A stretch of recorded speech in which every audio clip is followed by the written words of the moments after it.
Greetings, this is Charles Darwin, and today I want to think with you about the value of the natural world. And this is whether you consider it to be an evolved natural world, as scientists do, or if you believe, as creationists do, that it's a world that was miraculously created by God, or whether, like many people do, you believe some combination of the two. God used evolution to bring the world about. Well, any of the ways that you might desire to look at the natural world, let me tell you a way that we should not look at it. I recently had a conversation with 3 Christian fundamentalists, and I was telling them about my travels in California and how I had seen the giant redwood trees, the sequoia trees of the Sierra Nevada mountains, and how even one of these trees would have a base that was as big around as a large room, and that they were that thick all the way up several hundred feet into the air. Huge trees, some of the wonders of the natural world. Splendid, inspiring. Yet what could these 3 men talk to me about?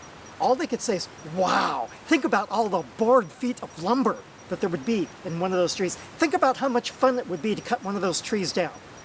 That's all they could think about. Perhaps they think that God made trees just for us to chop down. Maybe God made bears just for us to shoot and make rugs out of. I don't know.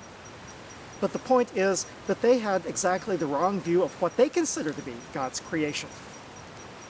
You see, another thing we need to think about, even if all we're interested in is the strict economic value of the natural world, we need to think about what that natural world does for us when it's intact and when it's alive. Trees, for instance. Think of all the things that trees do for us when they are alive. They put oxygen in the air, they take carbon dioxide out of the air, they hold down the soil to prevent erosion by wind or water, they help the water to percolate down into the soil, they, with their dead leaves, even help to create soil as the leaves decompose and create humus. So in all these ways, trees are much more valuable to us alive than they are dead. And so if we look at a tree and just think of the value of the lumber, we're being economically inaccurate. One economist and his team tried to estimate the total value of what they called ecosystem services. That is, the things that ecosystems, mostly plants, intact and alive and functioning, do for us, do for the world economy that we don't have to pay them for which we benefit from. They came up with a figure of $33 trillion per year.